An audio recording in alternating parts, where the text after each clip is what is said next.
কড়ার মধ্যে চাল ঢেলে দিলেই হয়ে যাবে সুন্দর একটা সবজি। তো চলো আজকের এই রেসিপিটা তোমাদের সঙ্গে শেয়ার করছি। দারুণ লাগে খেতে, একদম নিরামিষ একটা রেসিপি। চলো রেসিপিটা শুরু করা যাক। তেলের মধ্যে আর আলু পটলটা ছাড়ানোটা আর দেখানো হয়নি, তো তোমাদেরকে বলে দিচ্ছি। তেলটা গরম করে আলু পটলটাকে এইভাবে কেটে নিয়ে সেটাকে কিন্তু আমি তেলের মধ্যে দিয়ে দিয়েছি তেলটা গরম হওয়ার পর। আর পটলটাকে কিন্তু এইভাবে ছিলকাগুলো এইভাবে কেটে নিতে হবে। দেখতেই পাচ্ছ কিভাবে কেটেছি। একদম নিরামিষ একটা রেসিপি, যেটা খেতে হয় দুর্দান্ত। নিরামিষ দিনে যদি এই রেসিপিটা থাকে না, কিচ্ছু লাগবে না, এতটাই খেতে ভালো লাগে। তো দেখো লাল লাল করে কিন্তু আলু আর পটলগুলোকে আমি ভেজে নিয়েছি। আর এইভাবে যদি না ভাজো তাহলে কিন্তু খেতে একদমই ভালো লাগবে না, সেই জন্য একটু লাল লাল করে ভেজে নেবে। কড়ার মধ্যে দিয়ে দিলাম তেল ছিল, সেই তেলের মধ্যে দিয়ে দিলাম তেজপাতা, শুকনো লঙ্কা, আর দিয়ে দিলাম এলাচ, দারচিনি গোটা। একটুখানি নাড়াচাড়া ভাজা ভাজা করেই দিয়ে দেবো এটার মধ্যে একটুখানি গোটা জিরে, আর দিয়ে দেবো তেলের মধ্যে চাল।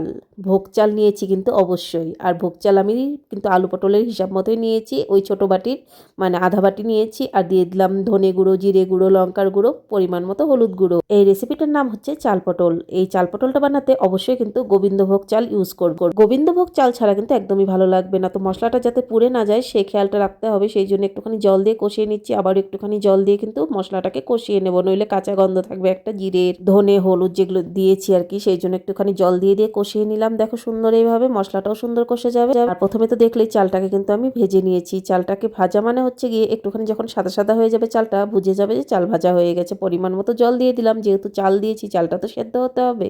তো জলটা দেওয়ার পর এখন একটু সময়ের জন্য আমি ঢাকা দিয়ে দেবো। তো ঢাকনাটা তুলে নিলাম, ঝোলটাও বলক উঠে গেছে। দিয়ে দিই লাল লাল করে ভেজে রাখা আলু আর পটলটাকে, কারণ আলু পটলটা ভেজেছি সেদ্ধ কিন্তু হয়নি, সেই জন্য চালটাও সেদ্ধ হবে, তার সঙ্গে আলু পটলটাও সুন্দর সেদ্ধ হয়ে যাবে। আবারও ঢাকা দিয়েছিলাম কিছুক্ষণের জন্য, উঠিয়ে নিয়ে দিয়ে দিলাম পরিমাণ মতো নুন আর এক ছোট চামচের 1 চামচ চিনি, কারণ চিনিটা অবশ্যই দেবে, তাহলে কিন্তু এটা ভালো লাগবে। চাল পটলটা দিয়ে এখন আবার ঢাকা দিয়ে দিলাম, তারপর কিছুক্ষণ পর উঠিয়ে নিলাম। তো দেখো কত সুন্দর কিন্তু ঝোলটাও শুকিয়ে গেছে, আর একদম দেখতেও সুন্দর লাগছে। মনে হচ্ছে হয়ে গেছে, না না এখনো হয়নি, আরও কিছুটা বাকি আছে। তো চালটাকে দেখবো এখন চালটা সেদ্ধ হয়েছে নাকি।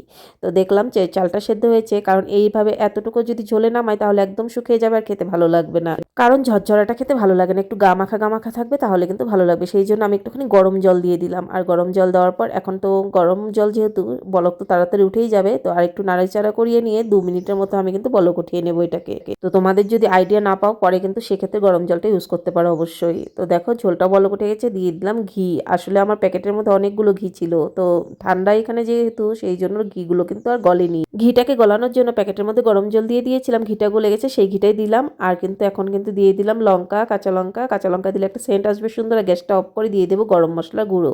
দেখতেই পাচ্ছ কত সুন্দর গামাখা একটা হয়েছে চাল পটলটা। আর এই চাল পটল একবার যদি খাও না, এই নিরামিষ চাল পটল প্রেমে পড়ে যাবে, এতটাই সুস্বাদু হয়। ঘি আর গরম মশলাটা দেওয়ার পর রেস্টে রেখে দিয়েছিলাম 5 মিনিটের জন্য। এখন কিন্তু নামিয়ে নিলাম নিরামিষ চাল পটল।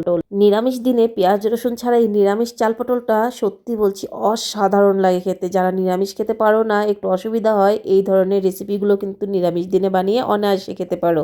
আমার উপর বিশ্বাস রেখে এই চাল পটলটা একবার অবশ্যই ট্রাই করো আর পরিবারের সঙ্গে শেয়ার করো, তখন সবাই বলতেই হবে সত্যি নিরামিষ যে এত সুস্বাদু একটা রান্না হয়, না খেলে বুঝতে পারতাম না, এটা বলতেই হবে। আশা করছি রেসিপিটা তোমাদের ভালো লেগেছে। ভালো লাগলে অবশ্যই কমেন্ট করে জানাবে, আর তোমাদের একটা লাইক একটা কমেন্ট আমাকে আরো উৎসাহ করে তুলবে সুন্দর সুন্দর নিত্য নতুন রেসিপিগুলো তোমাদের সঙ্গে শেয়ার করার জন্য।